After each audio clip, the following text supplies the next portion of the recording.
একটা ছেলে যে শুধু একজন প্রেমিক হতে চেয়েছিল, কিন্তু ভাগ্য তাকে একদিনেই বানিয়ে দিল বাবা। নিজের স্বপ্ন, পড়াশোনা, সুখ সব কিছু ত্যাগ করে সে শুধু একটা শিশুর মুখে হাসি ফোটানোর জন্য লড়ে গেল। কিন্তু সবচেয়ে কষ্টের বিষয় হলো, যার জন্য সে এত কিছু করলো, সে মানুষটি একদিন তাকে ছেড়ে গেল।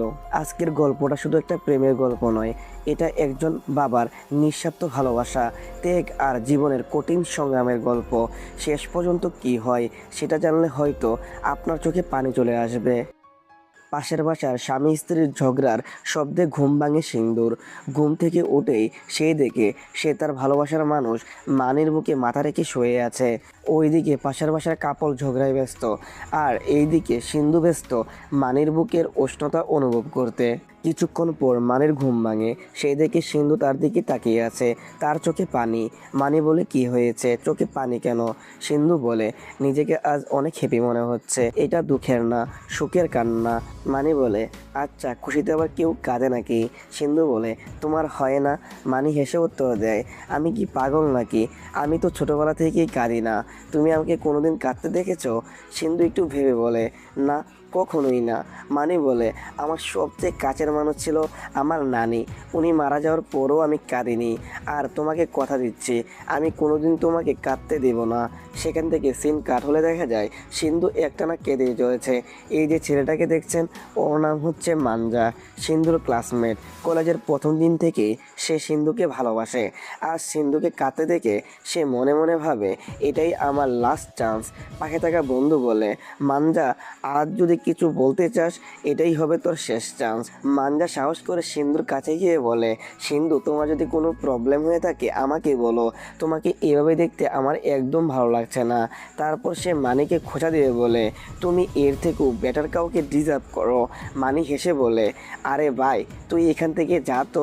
মাঞ্জা ভাবে, ভদ্রভাবে বললে হবে না, এবার একটু ভয় দেখাতে হবে। মাঞ্জা তখন মানিকে বলে, কিরে, তোর প্রবলেম কি? মানি একদম শান্ত হয়ে বলে, আরে বলদ, ও প্রেগনেন্ট, আর ওর পেটে আমার বাচ্চা, আমি এই বাচ্চার বাবা। এই কথা শুনে মাঞ্জার মুখ একদম শুকিয়ে যায়। সে কাঁদতে কাঁদতে বন্ধুর কাছে গিয়ে বলে, সব শেষ হয়ে গেল রে। এরপর মানি সিন্ধুকে শান্ত করার চেষ্টা করে, দেখো, এত ভয় পাওয়ার কিছু নেই, সব ঠিক হয়ে যাবে। আমার পরিচিত একজন ডক্টর আছে। সিন্ধু বলে, সে কি করবে? তখন মানি বলে, আমরা অ্যাবর্শন করিয়ে নেব। সিন্ধু মাথা নেড়ে না বলে। মানি বলে, তুমি মাথা মারছো কেন? সিন্ধু বলে, আমি অ্যাবর্শন করাবো না। তারপরে মানি বলে, তাহলে এখন আমরা কি করব? সিন্ধু বলে, আমি সব কিছু করতে রাজি, কিন্তু আমার বাচ্চাকে নষ্ট করব না, আর আমি বাসায়ও ফিরবো না। মানি তখন বলে, তুমি কি পাগল নাকি? আগে বাসায় যাও, ঠান্ডা মাথায় সব ভাবা যাবে। সিন্ধু বলে, আমি বলছি আমি বাসায় যাব না। আর কোনো উপায় না দেখে মানি সিন্ধুকে তার বন্ধু অমিতের বাসায় নিয়ে যায়। অমিত সব শুনে বলে, এখন এত চিন্তা করার দরকার নেই, তোরা এখন রেস্ট নে, সকালে ঠান্ডা মাথায় সব কিছু ডিসাইড করা যাবে, আর খাবার অর্ডার করে খেয়ে নিস। এই কথা বলে অমিত চলে যায়। অমিত চলে যাওয়ার পর সিন্ধু একটি রুমে গিয়ে দরজা বন্ধ করে দেয়। মানি অনেকবার দরজায় নক করে, কিন্তু সিন্ধু কোনো রেসপন্সই করে না। মানি হাল ছেড়ে সোফায় গিয়ে বসে। ঠিক তখনই মানির মায়ের ফোন আসে। মানির মা বলে, বাবা, বাসায় কখন ফিরবি?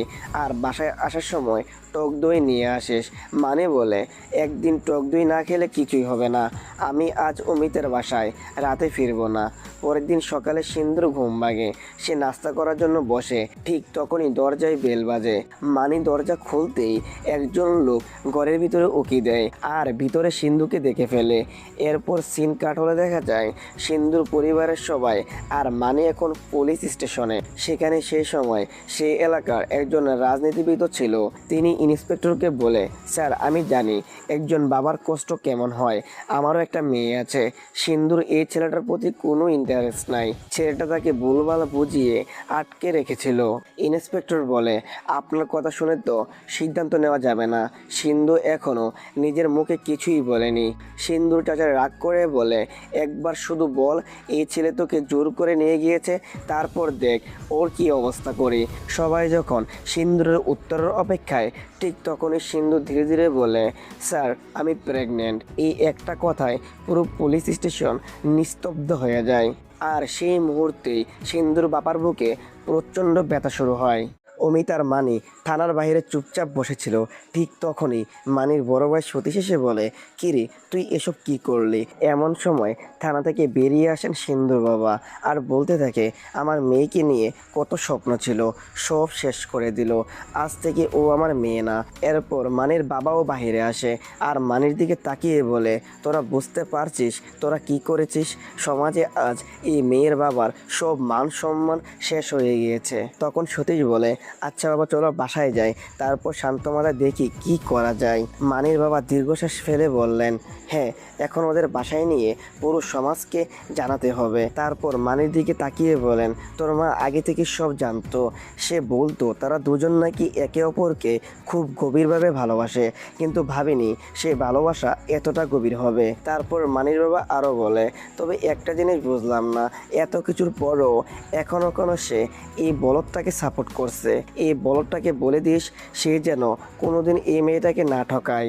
এই কথা বলেই মানির বাবা সতীশ সেখান থেকে চলে যায়। তারা চলে যাওয়ার পর অমিত বলে, মানি তোরা আপাতত আমার বাসাতেই থাক। মানি বলে, না রে, তোকে আর প্রবলেমে ফেলতে চাই না। অমিত বলে, এভাবে বলছিস কেন?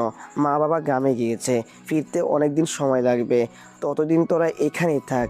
মানি একটু ভেবে বলে, আচ্ছা তোর চাচার গোডাউনে আমার একটা জবের ব্যবস্থা করে দিতে পারবি? অমিত বলে, ঠিক আছে আমি কথা বলে দেখছি। বাসায় ফিরে মানি সিন্ধুকে জড়িয়ে ধরে আর বলে, তুমি আমার উপরে এত রাগ করে আছো কেন? আমার উপরে এত রাগ কেন তোমার? তখন সিন্ধু বলে, তুমি আমাকে অ্যাবর্শনের কথা কেন বলেছিলে? মানি বলে, আমি কি করতাম বলো? আর এক সপ্তাহ পরই আমাদের ফাইনাল এক্সাম, তখন মাথায় কিছু কাজ করতেছিল না, তাই এই কথা বলেছিলাম। এরপর মানে আরও বলে, শোনো, অমিতের চাচার গোডাউনে একটা কাজ চেয়েছি, মাসে 10,000 টাকা স্যালারি দেবে, একটু একটু করে টাকা জমিয়ে একটা বাইক কিনে নেব, তারপর বাইক দিয়ে ফুড ডেলিভারির কাজ করব। মানির কথা শেষ হওয়ার আগেই সিন্ধু তাকে থামিয়ে বলে, তুমি যাই করো না কেন আমি সারা জীবন তোমার সাথেই থাকবো। সেদিন রাতে সিন্ধু ঘুমিয়ে পড়লেও মানির চোখে এক ফোঁটা ঘুম ছিল না। যত দিন যেতে থাকে মানি সিন্ধুর প্রতি আরও বেশি কেয়ারিং হয়ে ওঠে। এইদিকে তারা দুজনে পড়াশোনাও চালিয়ে যায়। দেখতে দেখতে ফাইনাল এক্সাম শুরু হয়ে যায়। দিনে মানি অমিতের চাচার গোডাউনে কাজ করে আবার পড়াশোনাও চালিয়ে যায়। একদিন ডক্টরের চেক আপ শেষ করে বাসায় ফেরার সময় সিন্ধু বলে, অমিতের বাসায় এভাবে ফ্রি থাকতে আমার খুব অস্বস্তি হচ্ছে। তখন মানি বলে, এই স্যালারিতে এখন আলাদা বাসা ভাড়া নেওয়া একদমই সম্ভব নয়, আপাতত এখানেই থাকতে হবে। সময় যেতে থাকে, ধীরে ধীরে সিন্ধুর বেবি বাম্প বড় হতে শুরু করে। মানি তার সামর্থ্য অনুযায়ী নিয়মিত সিন্ধুকে ডক্টরের চেক আপ করায়। একদিন রাতে হঠাৎ গান বাজনার শব্দে সিন্ধুর ঘুম ভেঙে যায়। দরজা খুলে সে দেখে কয়েকজন ছেলে বাসায় পার্টি করছে। আসলে অমিতের বাসার চাবি আরও কয়েকজন বন্ধুর কাছে ছিল।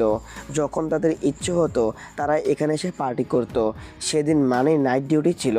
সিন্ধু অনেকবার মানিকে কল দেয়, কিন্তু মানি ফোনের কাছে না থাকায় সে কলটি রিসিভ করতে পারে না। পরের দিন সকালে নাইট ডিউটি শেষ করে মানি যখন বাসায় ফিরে, সেই দেখে তার সকল বন্ধুরা মাতাল হয়ে পড়ে আছে। এইসব দেখে মানিরও খারাপ লাগে। সেই দিনই সে অফিসের এক সহকর্মীকে বলে, ভাই আমার একটা বাসা লাগবে। লোকটি জিজ্ঞেস করে, তোর বাজেট কত? তখন মানি বলে, 2,000 টাকার মধ্যে হলে ভালো হয়। লোকটি তখন বলে, চিন্তা করিস না, একটা ব্যবস্থা হয়ে যাবে। কয়েকদিন পর মানি আর সিন্ধু তাদের নতুন ছোট্ট বাসায় ওঠে। নতুন বাসার প্রথম রাতেই তারা পাশাপাশি বসে তাদের আগত সন্তানের নাম নিয়ে কথা বলতে শুরু করে। সিন্ধু বলে, যদি ছেলে হয় নাম রাখবো আদিত্য, আর যদি মেয়ে হয় তাহলে নাম রাখবো অদিতি। মানি মুচকি হেসে সম্মতি জানায়। কয়েকদিন পর সিন্ধুর এক বান্ধবী তাদের বাসায় আসে। সে নিজের বিয়ের ইনভিটেশন কার্ড দিয়ে বলে, বান্ধবী তোদের কিন্তু অবশ্যই আসতে হবে। সিন্ধু মানিকে বলে, আমার মনে হয় আমাদের ওদের বিয়েতে যাওয়া উচিত। মানি তখন জানায়, যাওয়ার কোনো দরকার নেই। সিন্ধু বলে, ছোট্ট একটা সোনার আংটি কিনে গিফট হিসেবে নিয়ে গেলে হবে। মানে দীর্ঘশ্বাস ফেলে বলে, আমাদের অবস্থা তুমি এখন খুব ভালো করে জানো, এখন কোনোভাবেই পসিবল না। কথাটা শুনে সিন্ধু রাগ করে রান্না করে চলে যায়। মানে পিছন থেকে বলে, এইভাবে বাচ্চাদের মতো রাগ করছো কেন? তুমি তো জানো এখন সব কিছুর প্রাইস কত বেড়ে গিয়েছে। এই অল্প স্যালারিতে আমাদের খুব হিসাব করে চলতে হয়। সিন্ধু কিছুক্ষণ চুপ করে বলে, আমাকে ক্ষমা করে দাও, তোমাকে এই কথা বলে আমি ভুল করেছি। এই কথা শুনে মানি আরও রেগে যায়। তখন মানি বলে, দেখো আমাকে এত অ্যাটিটিউড দেখিও না, এমনিতেই জীবনে অনেক প্রবলেম, তার মধ্যে তুমি এমন করলে আমি ভেঙে পড়ব। সেদিন রাতেই নিজের ভুল বুঝতে পারে সিন্ধু। মানি তখন কাজে বাহিরে। সিন্ধু মানির একটি ছবি হাতে নিয়ে আলতো করে একটি চুমু দেয়। কিন্তু সেদিন রাতে মানি ড্রিঙ্কস করে বাসায় ফিরে। পরের দিন তারা ডক্টরের চেক আপের জন্য হসপিটালে বসেছিল। মানি আস্তে করে বলে, আর কতবার সরি বললে তোমার রাগ কমবে? আমি খুব প্রেশারে ছিলাম, তাই ড্রিঙ্ক করেছি। সিন্ধু সঙ্গে সঙ্গে বলে, ও তাই নাকি? তাহলে আমিও যখন প্রেশারে থাকবো তখন ড্রিঙ্কস করব, তাই তো? মানি বুঝতে পারে সে ভুল করেছে, তাই মানি বলে, আচ্ছা প্রমিস করছি আর কখনো ড্রিঙ্কস করব না। সিন্ধু মানির হাত ধরে নিজের পেটের উপরে রাখতে যায়, কিন্তু মানি হাতটা সরিয়ে নেয়। সিন্ধু বলে, কি হলো, হাত সরিয়ে নিলে কেন? আমাদের বাচ্চা ছুঁয়ে প্রমিস করো তুমি আর কখনোই ড্রিঙ্কস করবে না। মানি ধীরে ধীরে হাত রেখে সিন্ধুর পেটের উপর রেখে বলে, প্রমিস, আমাদের বাচ্চা পৃথিবীতে আসা পর্যন্ত আমি ড্রিঙ্কস করব না, তারপর ধীরে ধীরে পুরোপুরি ছেড়ে দেব। এরপর চেক আপের সময় ডক্টর রিপোর্ট দেখে বলে, তোমার হিমোগ্লোবিন অনেক কম, শরীরও খুব দুর্বল, নিজের প্রতি আরও কেয়ারিং হতে হবে, নিয়মিত ভালো খাবার খেতে হবে আর বিশ্রাম নিতে হবে। সেখান থেকে সিন কাট হলে দেখা যায় সেদিন রাতেও কারখানার সবাই মিলে ড্রিঙ্কস করছিল। মানে উঠে চলে যেতে চাইলে একজন সহকর্মী এসে বলে, কিরে বউয়ের বয়ে নাকি ড্রিঙ্কস করবি না? সবাই হাসতে থাকে। সেখান থেকে সিন কাট হলে দেখা যায় রাতে মানে বাসায় ফিরে। দরজা খুলতে সিন্ধু বুঝে যায় আজও মানে ড্রিঙ্কস করে এসেছে। তখন সিন্ধু কিছুই বলে না, কিন্তু তার চোখে কষ্ট স্পষ্ট দেখা যায়। পরদিন সকালে খাওয়ার সময় হঠাৎ সিন্ধু মানির গালে একটি চড় মারে আর কাঁদতে কাঁদতে বলে, তুমি আমাদের বাচ্চার সঙ্গে প্রমিস করেছিলে, সেই প্রমিসটাও রাখতে পারলে না। সে কাঁদতে কাঁদতে আরও বলে, আমি সবাইকে ছেড়ে তোমার কাছে চলে এসেছি, কিন্তু তুমি আমার জন্য একটুও সিরিয়াস হচ্ছ না। সিন্ধু আরও বলে, ভুলটা আমারই, আমি ভেবেছিলাম তুমি বদলে যাবে, কিন্তু তুমি এখনও আগের মতোই আছো। মানিও রাগে নিজের নিয়ন্ত্রণ হারিয়ে ফেলে আর বলে, আমি তো আগেই বলেছিলাম বাচ্চাটা না রাখাই ভালো। এই কথাটা শুনে সিন্ধু আরও রেগে যায় এবং বলে, এখন তোমার কথা শুনে মনে হচ্ছে যেন সব দোষ আমার। এখানে কি তুমি একা কষ্ট করছো? আমিও তো সমান কষ্টই করছি। তারপর মানি বলে, আমি বলেছিলাম কিছুদিন অমিতের বাসায় ম্যানেজ করে থাকতে, তুমি সেটাও পারলে না। রাগের মাথায় মানি আরও এমন কিছু কথা বলে যা বলা একদম উচিত ছিল না। মানি বলে, সেদিন আমার কথা শুনে যদি এভাসন করাতে তাহলে আজ আমাদের এত কষ্ট করতে হতো না।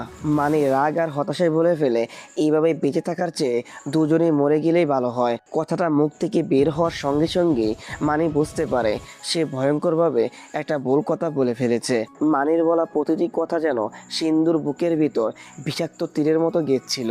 এইসব বলে মানি বাসা থেকে বের হয়ে যায়। মানি চলে যাওয়ার কিছুক্ষণ পরেই সিন্ধুর তীব্র পেট ব্যথা শুরু হয়। অনেক কষ্ট করে সে ফোনের কাছে গিয়ে মানিকে কল করে। একবার দুবার বারবার কল দেয়, কিন্তু মানি রাগের মাথায় কলটা কেটে ফোনটা সুইচ অফ করে পকেটে রেখে দেয়। এইদিকে ব্যথায় কাতরাতে কাতরাতে সিন্ধু বিছানায় পড়ে যায়। কিছুক্ষণ পর পাশের বাসার এক প্রতিবেশী দরজা খুলে ভিতরে এসে দেখে সিন্ধু অচেতন অবস্থায় পড়ে আছে। তিনি দ্রুত সিন্ধুর ফোন থেকে সিন্ধুর বাবাকে কল করেন। খবর পেয়ে সিন্ধুর বাবা এসে তাকে হসপিটালে নিয়ে যায়। এইদিকে বাসায় ফিরে সব ঘটনা জানতে পারে মানে এক মুহূর্ত দেরি না করে হসপিটালে ছুটে যায়। হসপিটালে পৌঁছাতেই তার বড় ভাই বলে, ভিতরে যা। মানে ভিতরে ঢুকে অবাক হয়ে যায়। বিছানায় শুধু তার ছোট্ট নবজাত সন্তান শুয়ে আছে, কিন্তু সেখানে সিন্ধু নেই। মানি তার ভাইকে জিজ্ঞেস করে সিন্ধু কোথায়। সতীশ উত্তর দেয়, হসপিটাল থেকে আমাকে ফোন করে এখানে আসতে বলেছে। আমি এসে শুধু বাচ্চাকেই দেখি। তারপর রিসিপশনে জানতে পারি সিন্ধু তার পরিবারের সঙ্গে চলে গিয়েছে। কথাটা শুনে মানির পুরো পৃথিবী যেন থেমে যায়। সে ছুটে চলে যায় সিন্ধুর বাড়িতে, কিন্তু সেখানে গিয়ে জানতে পারে তারা সে বাসা ছেড়ে চলে গিয়েছে। নিরুপায় হয়ে মানি তার ছোট্ট ছেলেকে নিয়ে নিজের বাড়ির সামনে এসে দাঁড়ায়। ছেলের এই অবস্থা দেখে মানির মা কান্নায় ভেঙে পড়েন, কিন্তু মানির বাবা কঠিন গলায় বলেন, যদি ওর জন্য তোদের এত মায়া লাগে তাহলে তোরা ওর সঙ্গে চলে যা, আমার কোনো আপত্তি নেই, কিন্তু যাওয়ার পরে কেউ আমার মরার মুখ দেখতে আসবি না। সতীশ বাহিরে এসে বলে, তুই একটু দাঁড়া, আমি বাবাকে বোঝানোর চেষ্টা করছি। কিন্তু বাবার এমন আচরণ দেখে মানি আর দাঁড়ায় না, সে চুপচাপ সেখান থেকে চলে যায়। মানি বাসায় এসে ভাবতে থাকে, এই ছোট্ট বাচ্চাকে নিয়ে আমি কিভাবে বাঁচবো। হতাশ হয়ে সে ছেলেকে নিয়ে একটি অরফানেজে যায়। সেখানে একজন মহিলা জিজ্ঞেস করেন, বাচ্চাটাকে কোথায় পেয়েছেন। কিছুক্ষণ চুপ থেকে মানি বলে, আমাদের বাসার সামনের একটি ডাস্টবিনে। মহিলা একটি ফর্ম এগিয়ে দিয়ে বলেন, আপনার নাম অ্যাড্রেস লিখে দিন। মানে ইচ্ছে করে ভুল ঠিকানা লিখে দেয়। তারপর দ্রুত বাইরে বেরিয়ে একটি অটোতে ওঠে ড্রাইভারকে বলে, ভাই যত দ্রুত পারেন এখান থেকে চলুন। অটো চলতে শুরু করে। মানে একদম চুপচাপ বসে থাকে। হঠাৎ সে অনুভব করে তার চোখ বেয়ে পানি গড়িয়ে পড়ছে। সে অবাক হয়ে যায়। ছোটবেলা থেকে যে ছেলে কখনো কাঁদেনি, আজ সে কাঁদছে নিজের অজান্তেই। পরের মুহূর্তে সে চিৎকার করে বলে, ভাই অটো ঘোরান, আমাকে আবারও ওই অরফানেজে নিয়ে চলুন। অটো ঘুরে যায়। মানি দৌড়ে ভিতরে ঢুকতেই একজন নার্স তাকে বাচ্চার কাছে যেতে বাধা দেয়। পরে সেই মহিলা সব শুনে তাকে ভিতরে যেতে দেন। মানি দূর থেকে অপলক চোখে নিজের ছেলের দিকে তাকিয়ে থাকেন। তার চোখের ভাষা বুঝতে পেরে মহিলা শিশুটিকে আলতো করে মানির কোলে তুলে দেয়। ছেলেকে বুকে জড়িয়ে মানি ফুফিয়ে কাঁদতে থাকে। সেদিনই সে সিদ্ধান্ত নেয়, আজ থেকে এই ছোট্ট শিশুটির মাও সে, বাবাও সে। মানে ছেলেকে নিয়ে আবারও অমিতের বাসায় ফিরে আসে।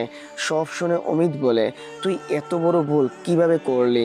তারপর বলে, আমরা যেভাবেই হোক সিন্ধুকে খুঁজে বের করব। মানে মাথা নেড়ে বলে, না, ও আমাদের ছেলেকে রেখে চলে গিয়েছে, আমি আর কোনোদিন ওকে ক্ষমা করতে পারবো না। কিছুক্ষণ চুপ থেকে সে অমিতকে বলে, একটা কথা বলি, রাখবি? তুই 2-3 বছর বিয়ে করিস না। অমিত হেসে বলে, ঠিক আছে, আমি তোর সঙ্গেই থাকবো, দরকার হলে তোর ছেলের ডাইপার চেঞ্জ করব। ওদের কথা বলার মাঝেই শিশুটির ঘুম ভেঙে যায়। একজন পরিচর্যাকারী মহিলা বাচ্চাটিকে নিয়ে আসেন আর বলে, দরকার হলে আমাকে ডাকবেন, আর বাচ্চার দুধের ব্যবস্থা করুন। আমার পরিচিত কয়েকজন আছেন যারা নবজাত শিশুদের দেখাশোনা করেন। তারপর তিনি হাসি মুখে জিজ্ঞেস করেন, আচ্ছা বাচ্চার নাম কি রেখেছেন? মানে ছেলের দিকে তাকিয়ে মৃদু হেসে বলে, আদিত্য। ছেলেকে বুকে জড়িয়ে মানি ফিসফিস করে বলে, সরি আদি, বাবাকে ক্ষমা করে দিও। তোমার আর কাউকে দরকার নেই, আমি আছি, আমি কখনো তোমাকে একা ছেড়ে যাব না। অমিত তখন জিজ্ঞেস করে, একদিন যদি সে তার মায়ের কথা জানতে চায় তখন কি করবি? মানিক কিছুক্ষণ চুপ থেকে বলে, আমি জানি না, কিন্তু ও যেন কোনোদিনও মায়ের কথা না ভাবে, আমি সেটাই চাই।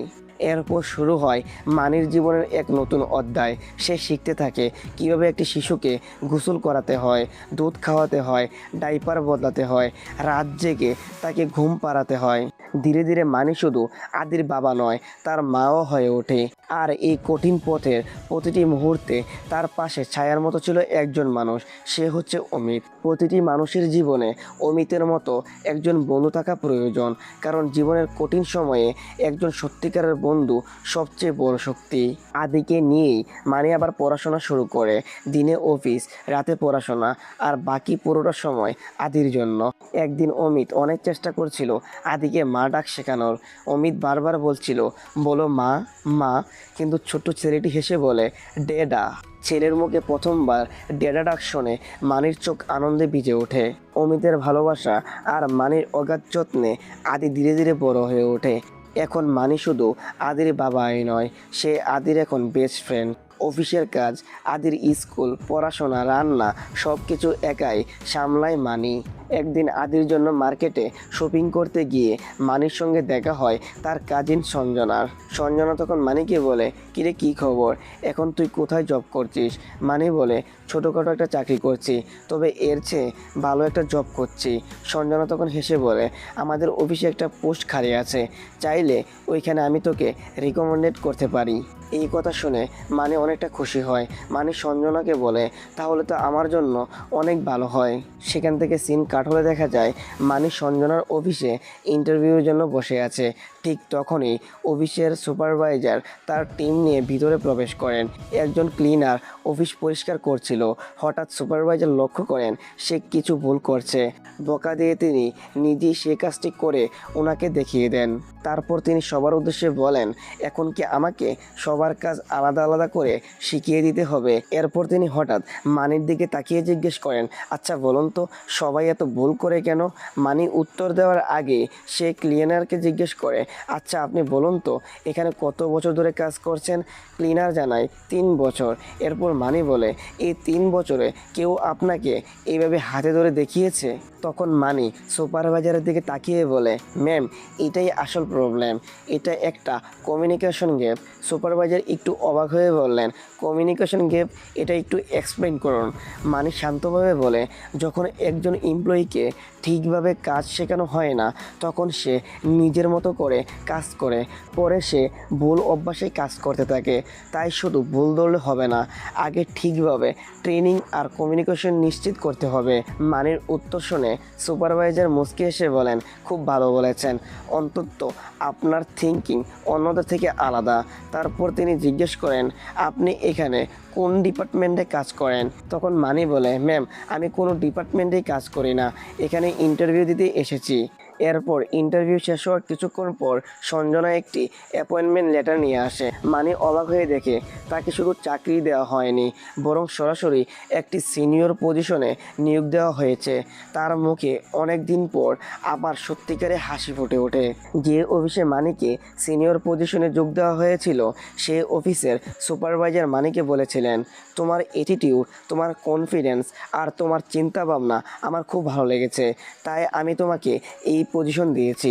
কথাটা শুনে মানির আনন্দের সীমা থাকে না। খুশিতে সে সেদিন আদিকে পিৎজা খাওয়াতে নিয়ে যায়, কিন্তু সে আনন্দ বেশিক্ষণ টিকল না। পরের দিন সে অফিসে যেতেই ম্যানেজার তাকে বলেন, দুঃখিত এই জবটি অন্যজনকে দেওয়া হয়েছে। মানি অবাক হয়ে বলে, কিন্তু আমাকে তো অ্যাপয়েন্টমেন্ট লেটার দেওয়া হয়েছিল। ম্যানেজার তখন বলে, সঞ্জনা তার পরিচিত আরেকজনকে এই পোস্টের জন্য রিকমেন্ডেড করেছে। সত্যি বলতে সে চায়নি তার ছোট্ট ভাই তার চেয়ে বড় পজিশনে চাকরি করুক। কথাটা শুনে মানির ভিতরটা ভেঙে যায়। সে রাগে সঞ্জনার কাছে গিয়ে বলে, আমি কি তোমার কাছে চাকরি চেয়েছিলাম? তুমি আমাকে ডেকেছিলে। তারপর মানে অনেক কষ্ট নিয়ে বলে, তুমি চাও আমি সফল হই, কিন্তু তোমার চেয়ে বেশি সফল যেন না হই সেটাও তুমিই চাও। এই ঘটনার পর মানে আবারও জব হারায়। সে ভীষণ হতাশ হয়ে পড়ে। এরপর মানি সেদিন স্কুল থেকে আদিকে আনতে গিয়ে দেখে তার পা কেটে গিয়েছে। মানি জিজ্ঞেস করে, এটা কিভাবে হলো? আদি বলে, সঞ্জয় নামের একটি ছেলে তাকে মেরেছে, ও সবসময় তাকে বিরক্ত করে। মানি বলে, তুমি সেটি আমাকে আগে কেন বলনি? আদি বলে, তোমাকে বললে সে আমাকে আরও মারতো। ঠিক তখনই মানি দেখে সঞ্জয় ভয়ে একজন বয়স্ক লোকের পিছনে লুকিয়ে আছে। মানি সেই লোকটির কাছে গিয়ে বলে, আপনার নাতিকে বলবেন যেন আর কোনো দিন আমার ছেলের গায়ে হাত না তোলে। লোকটি রেগে বললেন, আমাকে দেখে কি তোমার ওর দাদা মনে হয়? মানি বলে, হ্যাঁ তাই তো ভেবেছিলাম। এসব নিয়ে তাদের মধ্যে কথা কাটাকাটি শুরু হয়। কথা কাটাকাটি এক পর্যায়ে মানি লোকটিকে ধাক্কা দেয়। লোকটি উঠে বলে, আমি তোমাকে ছাড়বো না, আমার ছেলের সামনে তুমি আমাকে অপমান করেছ। লোকটির নাম ছিল গোকুল। তিনি সরাসরি থানায় গিয়ে মানির বিরুদ্ধে অভিযোগ করেন। গোকুলের অভিযোগ হচ্ছে, 13 বছর অপেক্ষার পর আমার সন্তান হয়েছে, আর তার সামনে এই ছেলে আমাকে অপমান করেছে, মানসিকভাবে আমাকে আঘাত করেছে। আমি চাই সে কমপক্ষে 6 মাস জেলে থাকুক। এইদিকে থানায় বসে থেকে আদির খুব খিদা লেগে যায়। আদি বলে, বাবা আমরা বাসায় কখন যাব? মানি বলে, অমিত আঙ্কেল আসবে, উনি তোমাকে বাসায় নিয়ে যাবে। কিন্তু আদি বাবাকে ছাড়া থাকতে রাজি না। সে পুলিশ অফিসারের কাছে গিয়ে বলে, আঙ্কেল আমাকেও বাবার সঙ্গে থাকতে দিন। পুলিশ অফিসার তাকে বুঝিয়ে বলে, না বাবা, এখানে ছোট্ট বাচ্চারা থাকতে পারে না। শেষ পর্যন্ত আদি গোকুলের কাছে গিয়ে হাত জোর করে বলে, দয়া করে আমার বাবাকে ছেড়ে দিন। বাবার প্রতি ছোট্ট ছেলের এত ভালোবাসা দেখে গোকুলের মন নরম হয়ে যায়, তার চোখ ভিজে ওঠে। তিনি নিজের অভিযোগ ফিরিয়ে নেন। এরপর মানির সঙ্গে কথা বলে জানতে পারেন চাকরি হারানোর কারণে মানি অনেক ডিপ্রেশনে ছিল আর রাগের মাথায় এমন আচরণ করেছে। গোকুল মানিকে ক্ষমা করে দেয়। বিদায়ের আগে নিজের একটি ভিজিটিং কার্ড দিয়ে বলে, এই ঠিকানায় চলে এসো, আমার নাম বললেই তোমার জব হয়ে যাবে। মানি দ্বিধায় পড়ে যায়, যদি আবারও আগের মতোই হয়। গোকুল বলে, ও ছিল তোমার আত্মীয় আর আমি একজন বন্ধু, মনে রেখো অনেক সময় বন্ধুরা আত্মীয়দের থেকেও বেশি পাশে দাঁড়ায়। পরের দিন মানি সে অফিসে যায়। অফিসের হেড তাকে দেখে বলে, যাও আজকে থেকে জবে জয়েন করো, ম্যানেজার তোমাকে সব বুঝিয়ে দেবে। মানি অবাক হয়ে যায়, কিন্তু আমার তো ইন্টারভিউ হলো না। লোকটি বলে, গোকুল সাহেব জীবনে খুব কম মানুষকে রেকমেন্ড করেন, তিনি যখন তোমাকে রেকমেন্ড করেছেন তখন আমার আর কিছু জানার দরকার নেই। মানি ধীরে ধীরে কনফারেন্স রুমে গিয়ে বসে। কিছুক্ষণ পর দরজা খুলে ম্যানেজার ভিতরে আসেন। মানি মাথা তুলে তাকাতেই সে যেন আকাশ থেকে পড়ে, কারণ সে ম্যানেজার আর কেউ নয়, সে ছিল তার বহু বছর আগে হারিয়ে যাওয়া স্ত্রী সিন্ধু। টুইস্ট দেখে আমি নিজেই একদম শক খেয়ে গিয়েছিলাম। আচ্ছা, আপনি কি আগে থেকে এটা গেস করতে পেরেছিলেন, নাকি আপনিও আমার মতোই একটা শক খেয়েছেন? কমেন্টে অবশ্যই জানাবেন। মানি কোনো কথা না বলেই অফিস থেকে বের হয়ে সোজা গোকুলের কাছে চলে যায়। স্যার, আমি এই জবটা করতে পারবো না। গোকুল অবাক হয়ে জিজ্ঞেস করে, কেন, কি হয়েছে? মানি কিছুক্ষণ চুপ থেকে বলে, আমি সবসময় ভেবেছি যদি কোনো দিন সিন্ধুর সামনে দাঁড়ায় তাহলে ওকে অনেক কথা বলবো, হয়তো রাগও দেখাবো, কিন্তু আজ ওকে সামনে দেখে একটা কথাও বলতে পারিনি। তারপর দীর্ঘশ্বাস ফেলে বলে, গত 4 বছর ধরে আমি অনেক স্ট্রাগল করে নিজের পায়ে দাঁড়ানোর চেষ্টা করেছি, কিন্তু ওর একটা চাহনি আমাকে আবারও সেই পুরনো জীবনে ফিরিয়ে নিয়ে যাচ্ছে। গোকুল শান্ত গলায় বলেন, সমস্যাটা সিন্ধুর না, সমস্যাটা তোমার ভিতরের ভয়। দেখো, ও তো নিজের জীবন নিয়ে এগিয়ে গিয়েছে, তাহলে তুমি কেন অতীত থেকে বের হতে পারছো না? তিনি আরও বলেন, নিজের ভয়কে জয় করো, অন্তত 30 দিন চেষ্টা করো, তারপর যদি না পারো টিম চেঞ্জ করে দেব। সেই দিন রাতে বাসায় ফিরে মানি সব ঘটনা খুলে বলে অমিতকে। সব শুনে অমিত বলে, নিজের ইগোটাকে একটু সাইডে রাখ, আদির ফিউচারের কথা ভাব। আদি বড় হচ্ছে, আর কতদিন ওকে মার ভালোবাসা থেকে দূরে রাখবি? সেখান থেকে সিন কাট হলে দেখা যায় রাতে ঘুমানোর আগে মানি আদিকে জিজ্ঞেস করে, আদি তুমি কি জানো মা কেমন হয়? আদি হেসে বলে, জানি তো। মানি বলে, তাহলে তুমি কখনো মায়ের কথা জিজ্ঞেস করোনি কেন? আদি শান্তভাবে উত্তর দেয়, কারণ তুমি মাকে পছন্দ করো না। মানি অবাক হয়ে জিজ্ঞেস করে, এইটা তোমাকে কে বলেছে? আদি বলে, একদিন তুমি আর অমিত আঙ্কেল মাকে নিয়ে কথা বলছিলে, আমি তখন শুনেছিলাম। তারপর আদি বাবাকে জড়িয়ে ধরে বলে, তুমি পৃথিবীর বেস্ট বাবা। মানির গলা ভারী হয়ে আসে। সে আস্তে করে জিজ্ঞেস করে, বাবা তোমার কি একটা মা দরকার? আদি কোনো উত্তর না দিয়ে ঘুমিয়ে পড়ার ভান করে, কিন্তু মানি বুঝে যায় তার ছেলে আসলে কি বলতে চায়। সে রাতেই মানি সিদ্ধান্ত নেয়, শুধু আদির ফিউচারের জন্য হলেও সে এই জবটি করবে। পরের দিন অফিসে এসে সিন্ধুকে দেখা মাত্রই মানি সোজা ওয়াশরুমে চলে যায়। এরপর মানি অনেক সাহস জুগিয়ে বাহিরে বের হয়, কিন্তু বের হয়েই আবারও সিন্ধুর সামনে পড়ে যায়। দুজন দুদিকে যেতে গিয়েও বারবার মুখোমুখি হয়ে যাচ্ছে। শেষ পর্যন্ত সিন্ধু সেখান থেকে চলে যায়। সিন্ধু চলে যেতেই মানি যেন স্থির নিঃশ্বাস ফেলল। এরপর মানি নিজের টিমের সবার সাথে পরিচয় হওয়ার সময় বলে, এত ফর্মাল ইন্ট্রোডিউসের প্রয়োজন নেই, 1 মাস পরে হয়তো আমার ট্রান্সফার হয়ে যাবে, শুধু নামগুলো জানলেই হবে। এরপর সবাই কাজে ব্যস্ত হয়ে পড়ে। এরপর সায়ন নামের একজন কলিগ এসে মানিকে বলে, জানেন সিন্ধু ম্যাম খুবই রাগী, বেশি কথা বলে না। সায়ন আরও বলে, কিন্তু তবুও আমি ওনাকে পছন্দ করি। বেচারা জানেই না সে কার সামনে কি কথা বলছে। সেদিন রাতে সিন্ধুকে খুব মন খারাপ করে বসে থাকতে দেখে সিন্ধুর মা জিজ্ঞাসা করে, কি হয়েছে, মন খারাপ কেন? সিন্ধু কিছুই বলে না। পরের দিন সকালে শ্রদ্ধা নামের একজন কর্মী মানির কাছে এসে বলে, স্যার 1 ঘন্টার ছুটি চাই। কাজের চাপ থাকায় মানি ছুটি দেয় না। শ্রদ্ধা রাগ করে চলে যায়। দুপুরে মানি লাঞ্চ করছিল। দূরে দাঁড়িয়ে সিন্ধু একজনের সঙ্গে কথা বলছিল। মানি বারবার আর চোখে সিন্ধুর দিকে তাকাচ্ছিল। সিন্ধুও মাঝে মধ্যে মানির দিকে তাকাচ্ছিল। সিন্ধু চলে যাওয়ার পর মানি সায়নকে জিজ্ঞেস করেন, এই লোকটাকে যে একটু আগে সিন্ধুর সঙ্গে কথা বলেছিল। সায়ন বলে, সিন্ধুর পরিবারের পছন্দ করা ছেলে, ওর সঙ্গে নাকি সিন্ধুর বিয়ের কথা চলছে। মানি কিছুটা অবাক হয়ে যায়। সায়ন তখন বলে, অবাক হওয়ার কিছুই নেই, সিন্ধু ম্যাম ওনাকে একদমই পাত্তা দেয় না। তখন মানি সায়নকে জিজ্ঞেস করে, তুমি এত কিছু কিভাবে জানলে? তখন সায়ন উত্তর দেয়, লোকটা মাঝে মধ্যেই আমার কাছে আসে, সিন্ধু ম্যামের সম্পর্কে তথ্য নেয়, এমনকি কিভাবে ওনাকে ইমপ্রেস করা যায় সেটাও জিজ্ঞেস করে। সায়ন আরও বলে, সত্যি বলতে সিন্ধু ম্যামের জন্য আমার খুব মায়া লাগে। এইদিকে এই পাত্র, অন্যদিকে আমাদের সুপারভাইজার। মানি জিজ্ঞেস করে, সুপারভাইজার আবার কি করেছে? সায়ন বলে, ওনাকে দেখলেই বুঝবেন, প্রায়ই সিন্ধু ম্যামকে কারণে অকারণে টর্চার করে, আর লোকটার ক্যারেক্টারও খুব একটা ভালো না। মানির কথা হচ্ছে, তাহলে কেন কেউ কমপ্লেন করে না? সায়ন বলে, কে এসব ঝামেলায় জড়াবে? এরপর সায়ন আরও বলে, আমি সিন্ধু ম্যামের সম্পর্কে সব কিছু জানি, ওনার পুরো হিস্টোরি আমার মুখস্থ। মানি হেসে বলে, এটাই শিওর? সায়ন বলে, 100% শিওর। সেখান থেকে সিন কাট হলে দেখা যায় গুকুল মানিকে বলছে, কিছু একটা করো, না হলে সিন্ধুর বিয়ে হয়ে যাবে। পরের দিন সকালে অফিসে এসেই মানি দেখে সিন্ধু শ্রদ্ধাকে খুব বকা দিচ্ছে। শ্রদ্ধা কান্না করছে। সিন্ধু কঠিন গলায় শ্রদ্ধাকে বলতে থাকে, ঘন্টায় ঘন্টায় ইনস্টাগ্রামে ছবি আপলোড দিতে পারো, ম্যাচিং করে ড্রেসও পরতে পারো, কিন্তু কাজের সময় তোমার কোনো পারফরমেন্সই নেই। পুরো অফিস তখন একদম চুপ হয়ে যায়।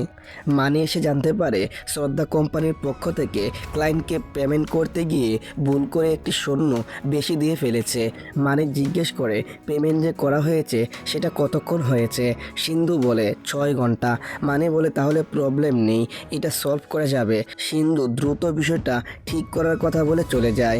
এরপর মানি শ্রদ্ধাকে নিয়ে অমিতের কাছে যায়। অমিত বলে, প্রায় 3 ঘন্টা লাগবে, এরপর সব ডান হয়ে যাবে। কাজ শেষ হলে মানি ও শ্রদ্ধা অফিসে ফিরে আসে। এরপর সিন্ধু সব ঠিক হয়েছে কিনা চেক করে নিশ্চিন্ত হয়ে চলে যায়। এই ঘটনার পর শ্রদ্ধা ধীরে ধীরে মানির প্রেমে পড়ে যায়। অন্যদিকে সায়ন সিন্ধুর পক্ষ থেকে মানিকে থ্যাঙ্কস জানায়। সিন্ধু যখন মানির দিকে তাকায়, সায়ন মনে করে সিন্ধু বুঝি তার দিকে তাকিয়ে আছে। পরের দিন লাঞ্চ টাইমে সায়ন সিন্ধুকে নিয়ে লেখা নিজের কবিতা মানিকে শোনাচ্ছিল। ঠিক তখনই একটি কল আসে। জানানো হয় ওয়াশরুমে জোশুয়া আত্মহত্যার চেষ্টা করছে। সায়ন মজা করে বলে, বেশ ইন্টারেস্টিং ঘটনা তো, আমি আসছি। কিন্তু কথাটা শুনেই মানি দ্রুত ওয়াশরুমের দিকে দৌড়ে যায়। আসলে জোশুয়া দীপিকা নামের একটি মেয়েকে ভালোবাসে, কিন্তু দীপিকা কখনো সেটা জানতো না। এইদিকে দীপিকার বাড়িতে ম্যারেজ প্রপোজাল দেখতে আসছে, তাই হতাশ হয়ে জোশুয়া আত্মহত্যার সিদ্ধান্ত নেয়। এইদিকে সায়ন কাউকে কল দিয়ে বলে, একটু পরে একটা পোস্ট খালি হতে পারে, তাড়াতাড়ি সিভি পাঠিয়ে দে। মানি ধীরে ধীরে জোশুয়ার দিকে এগিয়ে যায়। জোশুয়া বলে, স্যার প্লিজ থেমে যান, কিন্তু মানি ওয়াশরুমের ভিতরে চলে যায়। মানি শান্তভাবে বলে, শুন জোশুয়া, তুই যদি ঠিকভাবে শিরা না কাটতে পারিস তাহলে তুই মরবি না, বরং সারা জীবনের জন্য প্যারালাইজড হয়ে যেতে পারিস। তুই যদি মরতেই চাস, আগে ভাব যেই কারণে মরতে চাস সেটা কি সত্যিই এত বড় রিজন? জোশুয়া কিছুক্ষণ চুপ থেকে বলে, স্যার আমি যদি এখন না মরি সবাই আমাকে নিয়ে হাসাহাসি করবে। মানি বলে, ঠিক আছে, তাহলে ভালো করে ছুরিটা ধর। জোশুয়া তখন ছুরির দিকে মনোযোগ দেয়। ঠিক তখনই মানি সুযোগ বুঝে ছুরিটা কেড়ে নেয়। এইভাবে সে পুরো সিচুয়েশনটা কন্ট্রোল করে ফেলে। বাইরে এসে সায়ন আবার কল দিয়ে বলে, না কেউ মরলো না, তোর চান্স শেষ, কেউ মরলে আবার জানাবো। এইদিকে আদি মানির ফোনে গেম খেলছিল, হঠাৎ শ্রদ্ধা মেসেজ দেয়। আদি মুচকি এসে বলে, বাবা শ্রদ্ধা নামে একজন তোমাকে ডিনারে ইনভাইট করেছে, এনজয়। মানি শ্রদ্ধার সঙ্গে দেখা করে। শ্রদ্ধা কিছু বলার আগেই মানি বলে, তুমি কি বলবে একটু ভেবে নাও, আমি একটা কল করে আসছি, আর নাও আমার ওয়ালেট, পেমেন্টটা করে দিও। শ্রদ্ধা পেমেন্ট করতে গিয়ে মানির ওয়ালেটের ভিতরে মানি ও সিন্দুর একসঙ্গে তোলা একটি ছবি দেখতে পায়। ছবিটা দেখেই শ্রদ্ধা অনেক কিছু বুঝে যায়। এইদিকে মানি নিজের মুখে কিছু না বলেই সব কিছু পরিষ্কার করে দেয়। শ্রদ্ধার মন ভেঙে যায়। এরপর শ্রদ্ধা অমিতের কাছে গিয়ে মানি ও সিন্দুর লাভ স্টোরি সম্পর্কে জানতে চায়। অমিত পুরো ঘটনা খুলে বলে। সব শোনার পর শ্রদ্ধা টিমের সবাইকে মানি ও সিন্দুর গল্প জানায়। গল্প শুনে সায়ন একেবারে কেঁদে ফেলে। তাকে দেখে সবাই হাসতে শুরু করে। সায়ন বলে, তাই তো বলি, মানি যখনই আমার পাশে থাকতো সিন্ধু কেন আমার দিকে তাকাতো। সে আরও বলে, একদিন আমি মানিকে বলেছিলাম আমি সিন্ধুর সম্পর্কে সব জানি, তখন মানি বলেছিল, তুমি কি শিওর তুমি সিন্ধুর সম্পর্কে সব জানো? তখন আমি মানির কথা কিছুই বুঝিনি, আজ সব বুঝলাম। এরপর শ্রদ্ধা বলে, মানি স্যার এত বছর অনেক কষ্ট করেছেন, আমাদের উচিত স্যার আর ম্যামকে আবার এক করা। সায়ন বলে, হ্যাঁ, এবার আমি আমার ক্লাসকে অন্য কারোর সঙ্গে মিলিয়ে দেওয়ার চেষ্টা করব। এরপর পুরো টিম মিলে একটি পার্টির প্ল্যান করে, সেখানে অন্য গ্রুপের মেম্বারদেরও ইনভাইট করা হবে। তাই তারা নতুন একটি গ্রুপ খোলে, সবাইকে ইনভাইট পাঠায়। পরের দিন সবাই অনেক রিকোয়েস্ট করার পর অবশেষে সিন্ধু পার্টিতে আসতে রাজি হয়। সেখান থেকে সিন চলে যায় অফিসে। পার্টিতে সবাই আসে। দীপিকা এসে সবাইকে তার বিয়ের ইনভাইটেশন কার্ড দেয়। কার্ডটা হাতে নিয়ে জোশুয়া রাগে আগুন দিয়ে পুড়িয়ে ফেলে। কিছুক্ষণ পর মানি ওয়াশরুমে গিয়ে দেখে জোশুয়া একা বসে ড্রিঙ্কস করছে আর কান্না করছে। জোশুয়া নিজের কষ্টের কথা খুলে বলে। মানি তাকে সান্ত্বনা দেয়। জোশুয়া বলে, স্যার আজ আমার সঙ্গে একটু ড্রিঙ্কস করুন। জোশুয়ার মন ভালো করার জন্য মানিও একটু ড্রিঙ্কস করে। এরপর সে নেশার ঘরে পাগলের মতো নাচতে শুরু করে এবং নিজের জীবনের কষ্টের স্টোরি বলতে থাকে। ঠিক তখনই সেখানে সিন্ধু আসে। মানির এমন অবস্থা দেখে সে অনেক রেগে যায়। রাত হয়ে গেলে সায়ন মানিকে তার রুমে পৌঁছে দিয়ে দরজা বন্ধ করে দেয়। কিছুক্ষণ পর ওয়াশরুম থেকে সিন্ধু বের হয়ে আসে। বাহিরে শ্রদ্ধা আর সায়ন অপেক্ষা করছিল। তারা ভয়ে ভয়ে দরজা খুলতেই সিন্ধু রেগে এসে শ্রদ্ধাকে একটা থাপ্পড় দিয়ে দেয়। মানি অবাক হয়ে বলে, এইসব কি করছো? সিন্ধু ভাবে পুরো ঘটনাটা মানির প্ল্যান ছিল। সে রেগে মানিকে বলে, আজ তুমি যা করেছো তার জন্য তোমার একটু গিল্টি ফিল হচ্ছে না? কোনো দিনও ভেবো না যে আমাদের মধ্যে সব কিছু আবার ঠিক হয়ে যাবে। মানিক কষ্টের একটি হাসি দিয়ে বলে, তুমি চাইলেও আর কোনোদিন আমার জীবনে ফিরে আসতে পারবে না। সিন্ধু রাগ করে সেখান থেকে চলে যায়। মানি সবার কাছে সিন্দুর হয়ে ক্ষমা চায়। তখন শ্রদ্ধা বলে, স্যার আপনি কেন সরি বলছেন? বরং সব প্ল্যান তো আমরাই করেছিলাম, আমরা শুধু আপনাদের দুজনকে এক করতে চেয়েছিলাম, কিন্তু এমন হবে সেটা কখনো ভাবিনি। মানি দীর্ঘশ্বাস ফেলে বলে, ও কোনোদিনও বদলাবে না। পরের দিন অফিসে মানি তার টিমের সঙ্গে গেম খেলছিল। হঠাৎ এক টাকলা লোক দৌড়ে এসে অফিসে ঢুকতেই পুরো অফিস নীরবতা নেমে আসে। ছেলেরা তাড়াতাড়ি শার্টের বোতাম লাগায় থাকে, কেউ কেউ ভয়ে সরে যায়। মানি অবাক হয়ে জিজ্ঞেস করে, এই কে? সায়ন বলে, এই হচ্ছে সে সুপারভাইজার যে সিন্ধুকে সবসময় টর্চার করে। এরপর সুপারভাইজার সিন্ধুর হাতে এক বক্স চকলেট দিয়ে বলে, আমাকে খুব মিস করেছো তাই না? এটা তোমার জন্য, আর একটু পর আমার কেবিনে আসো। সিন্ধু খুব অস্বস্তি অনুভব করতে থাকে। অসহায় চোখে সে মানির দিকে তাকায়। রাতে অফিস আওয়ার শেষ হলে সবাই চলে যায়। সিন্ধু বের হতে গেলেই সুপারভাইজার বলে, একটা ফাইলে সমস্যা আছে, একটু ফিক্স করে দাও। সিন্ধু বলে, স্যার আমার ট্যাক্সি নিচে অপেক্ষা করছে। সুপারভাইজার হেসে বলে, তাতে কি হয়েছে, কাজ শেষ হলে আমার কারে তোমাকে পৌঁছে দেব। ঠিক তখনই মানি অফিস থেকে বের হচ্ছিল। বিষয়টা তার চোখে পড়ে। সে লিফটে ওঠে কিন্তু লিফট থেকে আবার নেমে অফিসে ফিরে আসে। এইদিকে সুযোগ পেয়ে সুপারভাইজার সিন্ধুর সঙ্গে ফ্লার্ট করতে শুরু করে। ঠিক তখনই মানি এসে বলে, আমার বাইকের কি খুঁজে পাচ্ছি না। সুপারভাইজার বিরক্ত হয়ে বলে, চাবি ঠিক মতো রাখো না কেন? আচ্ছা আমার গাড়িটা নিয়ে যাও। মানি বলে, আমি কার ড্রাইভ করতে পারি না।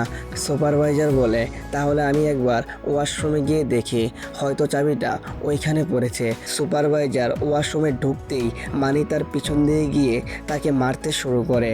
সুপারভাইজার মাটিতে লুটিয়ে পড়ে। ঠিক তখনই সায়ন এসে সব দেখে ফেলে। মানি সুপারভাইজারকে বলে, এরপর যদি তুই কোনো মেয়ের সাথে এমন আচরণ করিস তাহলে তোর নামে কমপ্লেন করব। সুপারভাইজার ভয়ে সায়নকে বলে, প্লিজ এই ব্যাপারটা কাউকে বলো না। এরপর মানি বাইরে এসে সিন্ধুর জন্য অপেক্ষা করছে। সিন্ধু চুপচাপ স্কুটিতে উঠে বসে। স্কুটিতে বসতেই সিন্ধুর কলেজের জীবনের কথা মনে পড়ে যায়। একদিন সিন্ধুর দিকে একটি ছেলে তাকানোর জন্য মানি তাকে অনেক মারধর করেছিল। এত বছর পর মানি একটুও বদলায়নি। সিন্ধুকে বাড়ির সামনে নামিয়ে মানি চুপচাপ চলে যায়। এরপর 1 মাস কেটে যায়। মানি গোকুলকে বলে, আমি আদিকে নিয়ে ব্যাঙ্গালোরে শিফট হয়ে যাব। গোকুল বলে, আমি একবার সিন্ধুর সঙ্গে কথা বলে দেখি। মানি হেসে বলে, সে তোমাকেও একটা চড় মারবে, এবার যাবে? গোকুল ভয় পেয়ে যায়। এইদিকে সিন্ধু সহকর্মীদের মুখে শুনতে পায় মানি এই অফিস ছেড়ে চলে যাচ্ছে। খবরটা শুনে পুরো টিম ভেঙে পড়ে। সবাই মিলে একটি ভিডিও মেসেজ রেকর্ড করে মানিকে বিদায় জানায়। সায়ন বলে, বস আপনাকে না জানিয়ে কোনো প্ল্যান করতে ভয় লাগে, তবুও আপনার জন্য একটা সারপ্রাইজ ফেয়ারওয়াল পার্টি রেখেছি। আপনি চলে যাচ্ছেন ভাবতেই খুব কষ্ট হচ্ছে। শ্রদ্ধা মানিকে বেস্ট উইশেস জানায়। জোশুয়া বলে, স্যার আজ আমি বেঁচে আছি শুধু আপনার জন্য। অমিত আবেগ নিয়ে বলে, ছোটবেলা থেকে তোকে আমি অনেক রূপে দেখেছি, কিন্তু আজ তোকে সবচেয়ে সফল মনে হচ্ছে। অমিত আরও বলে, আচ্ছা মানে তুই কি জানিস তোর বেস্ট ভার্সন কোনটা? আদির বাবা হিসাবে। এরপর অমিত বলে, সবাই বলতে ভয় পাচ্ছে, তাই আমাকে বলতে বলেছে। তোর ফেয়ারওয়াল পার্টিতে আদিকে অবশ্যই নিয়ে আসিস। মানি আদিকে জিজ্ঞেস করে, আমার অফিসে যাবে? আদি এক কথায় রাজি হয়ে যায়। পরের দিন মানি আদিকে সুন্দর করে তৈরি করে অফিসে নিয়ে আসে। মানি আদিকে সায়নের কাছে রেখে একটু কলে কথা বলতে চলে যায়। এইদিকে আদি দুষ্টুমি করতে করতে দৌড়ে লিফটে উঠে পড়ে। কাকতালীয়ভাবে সে লিফটে সিন্ধু ছিল। সায়নের কাছ থেকে লুকানোর জন্য আদি গিয়ে সিন্ধুর পিছনে দাঁড়ায়। কিছু না বলেই সায়ন এসে আদিকে নিয়ে চলে যায়। কিছুক্ষণ পর সিন্ধু নিজের কাজে বিজি ছিল। ঠিক তখনই আদি আবারও কেবিনের সামনে এসে উকি দেয়। সিন্ধু তাকে ভিতরে ডেকে একটি চকলেটের বক্স দেয়। সিন্ধু জিজ্ঞেস করে, তুমি কি এখানে কাজ করো? আদি বলে, না, আমার বাবা এখানে কাজ করে। সিন্ধু জিজ্ঞেস করে, তোমার নাম কি? আদি বলে, আদিত্য। আদিত্য নামটা শুনেই সিন্ধু একদম থমকে যায়। সে আবার জিজ্ঞেস করে, তোমার বাবার নাম কি? আদি দূরে দাঁড়িয়ে থাকা মানিকে দেখিয়ে বলে, মানিকান্ত। এই কথা শুনে সিন্ধুর বুকটা যেন কেঁপে ওঠে। সে কাঁপা কাঁপা গলায় জিজ্ঞেস করে, আর তোমার মায়ের নাম কি? ঠিক তখনই সায়ন এসে আদিকে নিয়ে চলে যায়। সঙ্গে সঙ্গে সিন্ধু তার বাবাকে কল করে জিজ্ঞেস করে, সেদিন হসপিটালে কি হয়েছিল। ওপাশ থেকে তার বাবা কান্নায় ভেঙে পড়ে আর বলে, আমাকে ক্ষমা করে দে মা, আমি অনেক বড় পাপ করেছি। বাবার মুখে পুরো সত্যিটা শুনে সিন্ধুর পায়ের নিচ থেকে মাটি সরে যায়। সে ভেঙে পড়ে এবং পাগলের মতো কান্না করতে থাকে। কোনোরকম নিজেকে সামলিয়ে সে মানির সামনে এসে দাঁড়ায়। ঠিক তখনই মাথা ঘুরে সে নিচে পড়ে যায়। সবাই তাকে ধরে। সিন্ধু এক দৃষ্টিতে আদির দিকে তাকিয়ে থাকে। আদিও অবাক হয়ে সিন্ধুর দিকে তাকিয়ে থাকে। মা আর সন্তানের এই প্রথম দেখা পুরো সিনেমার সবচেয়ে ইমোশনাল মোমেন্ট। সিন্ধুর কান্না দেখে দর্শকের চোখের পানি ধরে রাখা সত্যিই কঠিন। পরিস্থিতি বুঝে সায়ন সবাইকে বলে, ওদের একটু প্রাইভেসি দাও।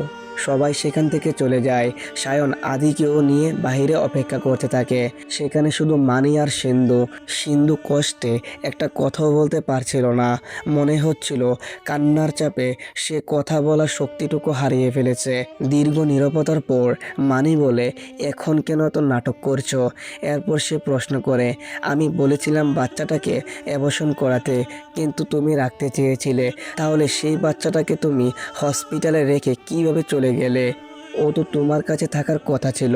সিন্ধু মাথা নেড়ে সম্মতি জানায়। মানি আবারও বলে, তোমার আমাকে ছেড়ে যাওয়ার হাজারটা কারণ থাকতে পারে, কিন্তু আমার সেই নিষ্পাপ ছেলেটার কি দোষ ছিল?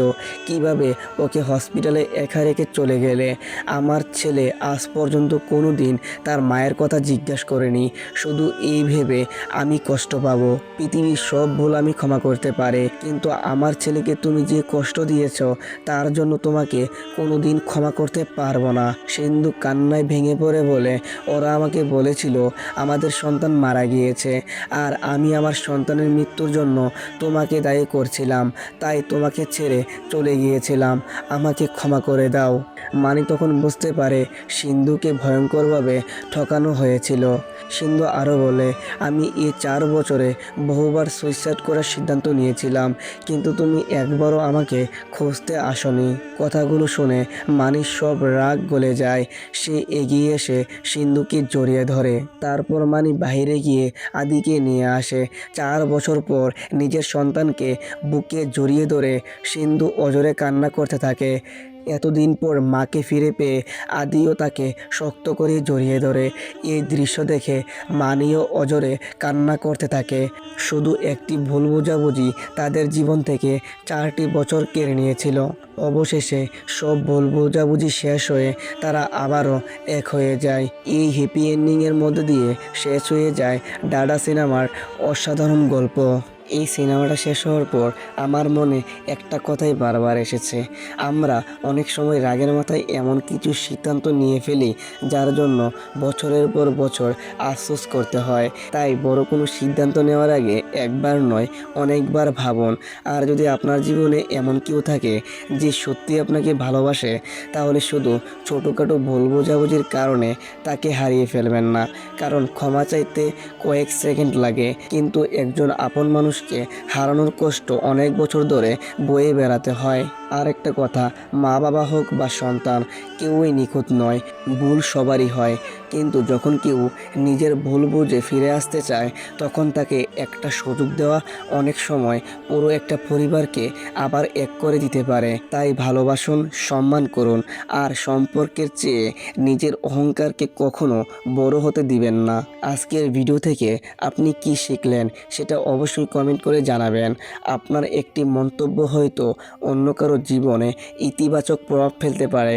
প্রতিটি সিনেমা শুধু বিনোদন নয়, যদি আমরা চাই প্রতিটি গল্প থেকেই জীবনের একটি শিক্ষা নেওয়া যায়। আবারও দেখা হবে নতুন একটি গল্প নিয়ে, নতুন একটি শিক্ষা নিয়ে।